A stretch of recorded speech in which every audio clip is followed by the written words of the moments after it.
Esta semana en nuestra lectura devocional leíamos Ezequiel 43. Déjame darte un breve resumen de lo que pasa con el profeta Ezequiel. En la época del profeta Ezequiel, Israel se rebeló contra Dios. Y Dios, viendo la rebeldía de su pueblo, decide retirarse del templo. En el capítulo 11 de Ezequiel, Dios lo llama a Ezequiel para que le diga al pueblo lo que va a pasar. Le dice, esto es lo que va a pasar. Yo me voy a ir de acá. Yo me voy a ir de esta iglesia. Yo me voy a ir de este templo, le dice Dios al pueblo de Israel. Porque lo que ustedes acá, lo que están haciendo aquí, no lo puedo aguantar más. El nivel de pecado, el nivel de idolatría, el nivel de hipocresía que ustedes traen adentro de mi templo es inaguantable, dice Dios. Así que yo me voy. Y cuando yo me voy, conmigo se va mi bendición y conmigo se va mi protección. Así que van a quedar expuestos a los peligros de las naciones enemigas. Ezequiel le da ese mensaje al pueblo. Obviamente que no se ganó el puesto del profeta del año, pero eso fue lo que sucedió. Dios se retiró del templo por la cantidad de pecado que había en Israel, ¿sí? Antes ellos iban al templo, imagínense, y de lunes a sábado andaban pecando y haciendo todo tipo de pecados y tomando, insultándose, gritándose, peleándose, insultándose con malas palabras. Y después venían el domingo al templo y yo sé que ahora no, te estoy hablando hace 4000 años atrás. Eso ya no pasa más, ¿verdad? Pero Dios dice que miraba esa hipocresía y no la resistió más. Llegó un momento que su corazón le daba como asco, como repulsión y dijo, me retiro. Cuando se retiró, Israel fue invadida por sus enemigos, fueron llevados como esclavos y el templo y toda la ciudad fue destruida y quedó abandonada. Y los israelitas vivieron como esclavos de otras naciones por una cantidad de años. Y cuando llegamos al capítulo 43, lo que está pasando es que Israel, después de muchos años de ser esclavo de otras naciones, se dio cuenta de su pecado, se dio cuenta de que lo que le estaba sucediendo se lo habían merecido, porque ellos fueron los que se apartaron de la protección de Dios. Entonces finalmente se dieron cuenta de que no eran tan poderosos como pensaban cuando no tenían a Dios de su lado. De que no eran tan inteligentes como pensaban cuando no tenían a Dios de su lado. Que en la vida no eran tan hábiles para los negocios cuando no tenían a Dios de su lado. Y se dieron cuenta, ahí siendo esclavos de otras naciones, se dieron cuenta que sin Dios no eran nada. Y cuando llegan a esa conclusión, Dios que los está mirando, porque Dios nunca dejó de mirarlos, dijo, ok, aprendieron la lección, es tiempo de volver. Es tiempo de volver a casa. Es tiempo de volver a mi presencia. Es tiempo de volver a mi templo. Entonces, nuevamente Dios llama a Ezequiel y le dice, dile a mi pueblo que es tiempo de volver. Y empiezan a pasar ciertas cosas en estas naciones donde ellos eran esclavos, que hacen que el pueblo de Israel vuelva. Es una historia que no te la voy a contar hoy, pero diferentes reyes deciden liberar al pueblo de Israel. Y los israelitas empiezan a volver a Jerusalén, a su ciudad. Y a volver a su ciudad, Dios dice, no solamente van a volver a la ciudad, van a volver a reabrir el templo. Y para los israelitas esto era lo más grandioso del mundo, porque para un israelita, para un hijo de Dios, israelita, no había nada más glorioso que el templo de Dios, ¿sí? Ellos, el edificio más glorioso no era la casa de gobierno, era la casa de Dios, ¿sí? La persona más importante para ellos no era el rey o el presidente de la nación, la persona más importante era Dios. Cuando Dios dice que va a volver a reabrir su casa, los israelitas explotan de alegría porque dicen, ahora sí, si Dios reabre su casa, Dios va a volver a estar entre nosotros y eso significa que la protección de Dios, la bendición de Dios también va a estar sobre nosotros. Entonces explotan de alegría Y en ese momento, cuando están listos, cuando están regresando, están empezando a preparar el templo para reabrirlo. ¿Usted se acuerda el entusiasmo que teníamos nosotros cuando entramos otra vez a este edificio hace un mes y medio? En agosto reentramos aquí y estaba todo rediseñado. Y teníamos un entusiasmo tan grande. Y eso que solamente estuvimos 3 meses sin poder entrar. Imagínense los israelitas que estuvieron años sin poder entrar al templo de Dios. Y deseosos por volver a la casa de Dios. Imagínense el entusiasmo que tenía esta gente. Esta gente estaba haciendo liñas ahí afuera, como al principio. Al principio acá teníamos liña, después nos organizamos un poquito mejor. Y la gente hacía liña acá afuera para entrar. Y los israelitas estaban haciendo liña para entrar. Y en ese momento Dios lo llama a Ezequiel y le habla y le dice lo que vamos a leer ahorita. En el verso 7 cuenta Ezequiel que Dios le dijo: hijo de hombre, este es el lugar de mi trono. Está hablando del templo, ¿sí? Este es el lugar de mi trono, el lugar donde posaré las plantas de mis pies. Wow. En el cual habitaré entre los hijos de Israel para siempre. Y nunca más profanará la casa de Israel mi santo nombre, ni ellos ni sus reyes, con sus fornicaciones, ni con los cuerpos muertos de sus reyes en sus lugares altos. Esto es lo que había pasado. Esta es la razón por la cual Jehová, Dios, se había ido en primer lugar. Y ahora está listo para volver y le dice: te recuerdo que esto no es solamente un lugar donde se van a reunir ustedes. Esto no es un lugar donde los israelitas se preparan el domingo y se arreglan y se maquillan y se ponen su ropita y sus máscaras. No. Les recuerdo que esta casa es el lugar de mi trono.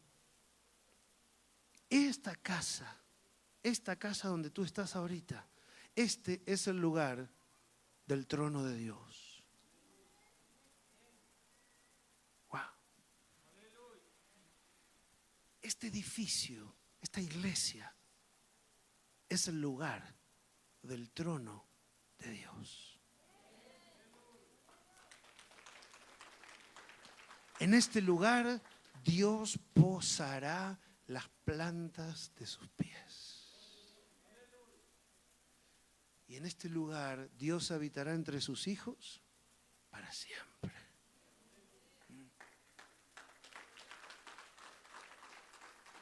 Wow. Le dice: pero nunca más van a volver a cometer los pecados que cometían antes.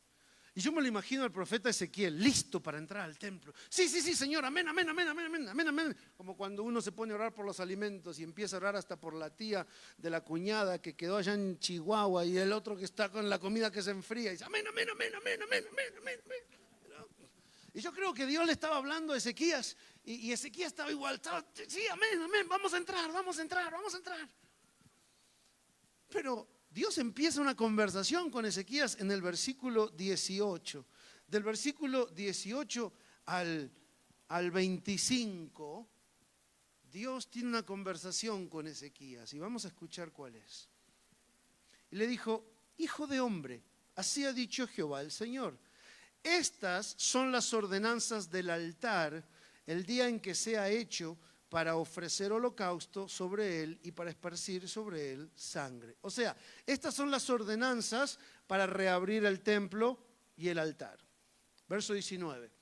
A los sacerdotes levitas que son del linaje de Sadoc, que se acerquen a mí, dice Jehová el Señor, para ministrar ante mí, darás un becerro de la vacada para expiación. Y tomarás de su sangre y pondrás en los 4 cuernos del altar y en las 4 esquinas del descanso y en el borde alrededor. Así lo limpiarás y purificarás. Tomarás luego el becerro de la expiación y lo quemarás conforme a la ley de la casa fuera del santuario. Al segundo día, todo eso el primer día, al segundo día ofrecerás un macho cabrío sin defecto para expiación y purificarán el altar como lo purificaron con el becerro. Cuando acabes de expiar, ofrecerás un becerro de la vacada sin defecto y un carnero sin tacha de la manada. Y los ofrecerás delante de Jehová, y los sacerdotes echarán sal sobre ellos y lo ofrecerán en holocausto a Jehová. Por 7 días. Oh my gosh. Por 7 días sacrificarán un macho cabrío, cada día en expiación. Asimismo sacrificarán el becerro de la vacada y un carnero sin tacha del rebaño. Todo esto tenemos que hacer antes de poder entrar al templo. Todo esto tenemos que hacer. Tenían que ofrecer, hay mucho para explicar aquí que hoy no lo podemos explicar. Pero tenían que ofrecer que un macho cabrío, que un becerro, que un cordero. Y entre todas las cosas que leímos hay tres cosas que Dios quiere hacer. Cuando Él dice, me van a traer de la vacada me van a traer un carnero, y de acá me van a traer un macho cabrío, y de allá van a traer, dice, todo esto es para hacer 3 cosas, dice Él. Dígalas conmigo: expiación, purificación, holocausto.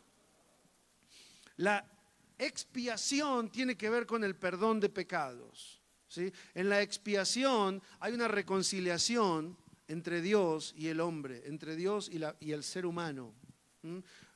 Israel, acabamos de ver, había pecado por muchos años. Lo primero que había, antes de reabrir el templo, había que tener un tiempo de reconciliación, un tiempo donde Israel reconocía sus pecados, los confesaba y se arrepentía de sus pecados delante de Dios para poder ser perdonado. Ese era el primer paso. Si no, empezamos por eso, decía Dios, acá no se puede reabrir nada. Vamos a volver a lo anterior. Cuando tú no reconoces tus fallas y te arrepientes de ellas, las vuelves a repetir. Puedes cambiar de iglesia, puedes cambiar de trabajo, puedes cambiar de matrimonio, puedes cambiar de amistades, puedes cambiar de carro. Hasta que no reconoces tus pecados, tus errores y te arrepientes de ellos, los vas a volver a repetir.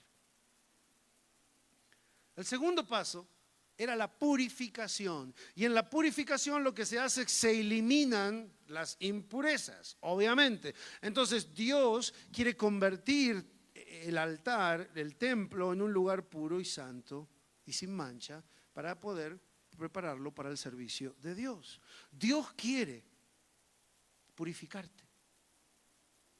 Dios quiere traer a la luz esas impurezas que hay en tu mente, en tu matrimonio, en tu personalidad, en tu carácter, en tus malos deseos, en tus pensamientos más oscuros. Dios quiere traer esas impurezas a la luz, porque esas impurezas no te permiten servir a Dios de la manera correcta. Dios quiere traerlas a la luz y quiere removerlas de tu vida para que seas un altar, para que seas un instrumento puro para servir a Dios. Porque mientras tengas esas impurezas, no vas a poder servir a Dios con todo tu potencial. El tercero es el holocausto o el sacrificio. El holocausto era cuando era una ofrenda que se ofrecía de manera voluntaria. La gente, como un acto de amor, de agradecimiento a Dios, traía un animalito y lo ofrecían en holocausto, o sea, lo sacrificaban a Dios. ¿Por qué? Porque a ellos les costaba dinero, a ellos les costaba esfuerzo criar ese animal. Y ofrecérselo a Dios en sacrificio era un acto de amor, era un acto de agradecimiento. Era como traerle un regalo a Dios, ¿verdad? Pero no un regalo de lo que te sobra, sino un regalo de lo que más te cuesta. Eso es un holocausto, eso es un sacrificio.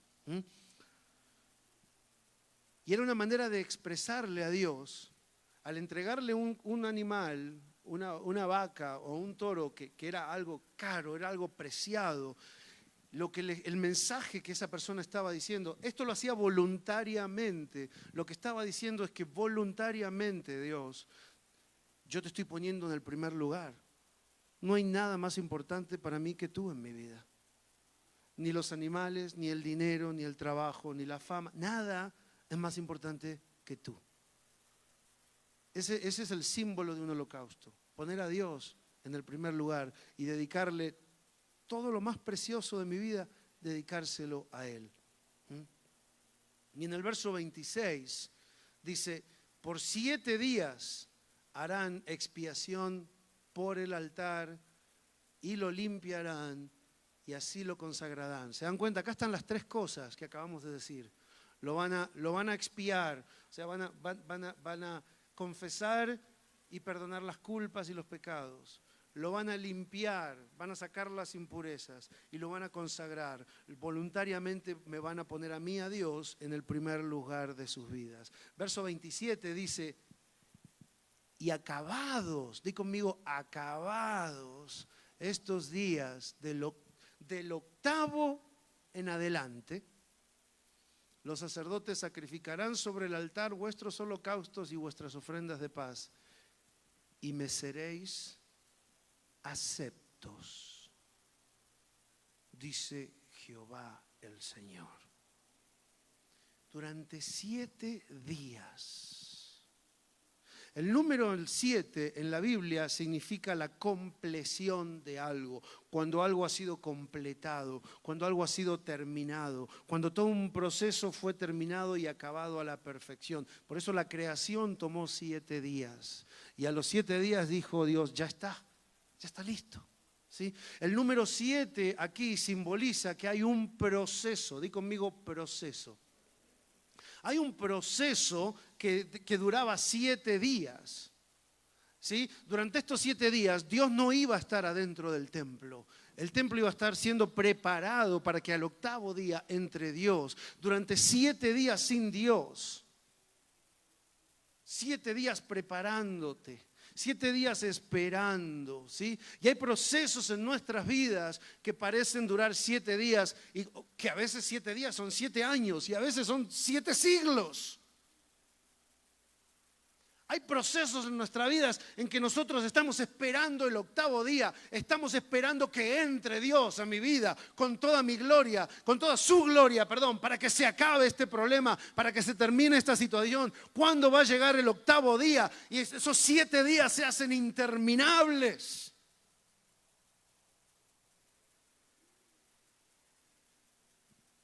Y generalmente nosotros nos enfocamos en la duración. Di conmigo, duración. Y cuando estamos en el medio de esa situación, en el medio de ese problema, en lo único que estamos pensando es ¿cuándo se va a acabar? ¿Cuándo se va a acabar? ¿Sí? ¿Usted se acuerda cuando era chiquito y viajaba en carro con sus padres y hacían esos viajes largos y le decía, ya llegamos?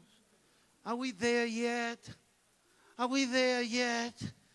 Ya llegamos, ¿cuánto falta? Y tú vienes manejando 7 horas, ya tienes los ojos así como un sapo que te van a reventar y lo único que te dice tu hijo es, ¿cuánto falta?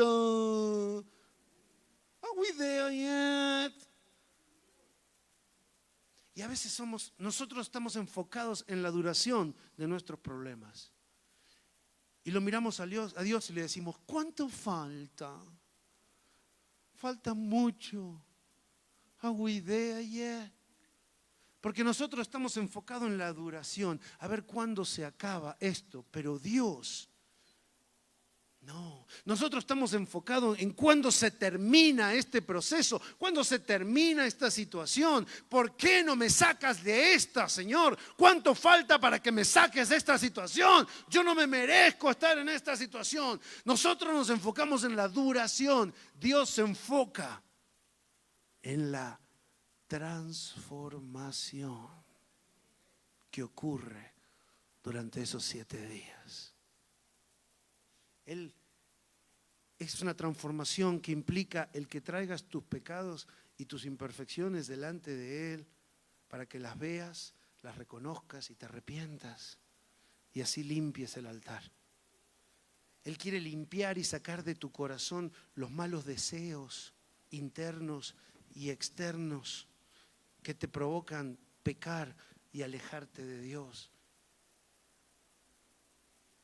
Él quiere que estés dispuesto a dejarlo todo por Él, a consagrarte para Él como un holocausto, un sacrificio vivo, dice Pablo, y dedicar tu vida entera a servirle y adorarle a Él antes que cualquier otra cosa en este mundo. Ese es tu proceso de expiación, de purificación y de holocausto.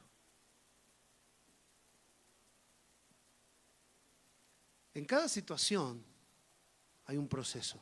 Di conmigo, en cada situación hay un proceso. Y en cada proceso hay una transformación.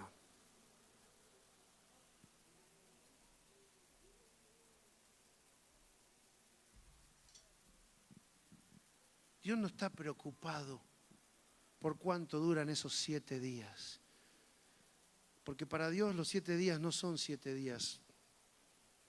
Para Dios los 7 días es el tiempo en que se completa el proceso que Él está trabajando adentro tuyo. Los 7 días representan como en la creación. Dice que el 7º día Dios miró y dijo, ya está. Ya está. Jesucristo en la cruz, cuando terminó el proceso, dijo, ya está. Consumado es. Ya está. Y Dios está trabajando en tu vida. Dios está trabajando en un proceso que va a llegar un día en que Él te va a mirar y te va a decir, ya está. Pasemos al 8º día, al día de mi gloria, al día de mi resurrección, al día de la manifestación de mi poder en tu vida, de tal manera que los que te miren y los que te hayan visto antes no te van a reconocer. Como Jesús cuando resucitó no lo reconocían. En el 8º día la gente te va a mirar a los ojos, va a mirar tu vida, va a mirar tu matrimonio y no lo van a reconocer, porque la gloria de Dios llenará el templo de tu corazón y de tu vida.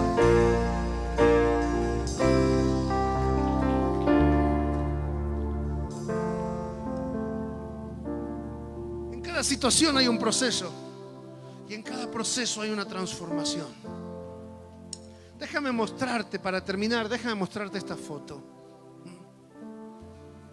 Esta foto es un pedazo de tierra y del lado de izquierda lo que ves es una semilla enterrada en la tierra y del lado derecho lo que ves es una piedra enterrada en la tierra. Las dos están enterradas en la misma tierra, las dos están en el mismo problema, las dos están en la misma situación, las dos están llenas de oscuridad, las dos están llenas de tierra y de humedad. Las dos están en el lugar más oscuro de sus vidas, en el momento más oscuro de sus vidas, en el lugar más bajo, en el punto más bajo de sus vidas.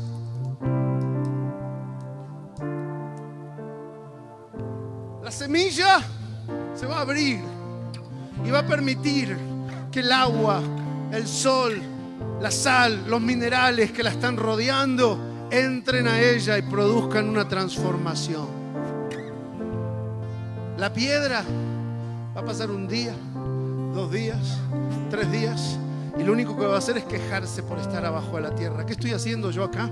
Yo no me merezco estar aquí. ¿Cuándo se termina esto? Qué olor asqueroso, qué tierra asquerosa, qué día asqueroso. Y van a pasar 7 días. Van a pasar 7 días y mira la próxima foto. La semilla va a dar fruto y se va a convertir en algo irreconocible. Las otras semillas la van a mirar y van a decir, ¿qué te pasó? ¿Cómo conseguiste esta gloria?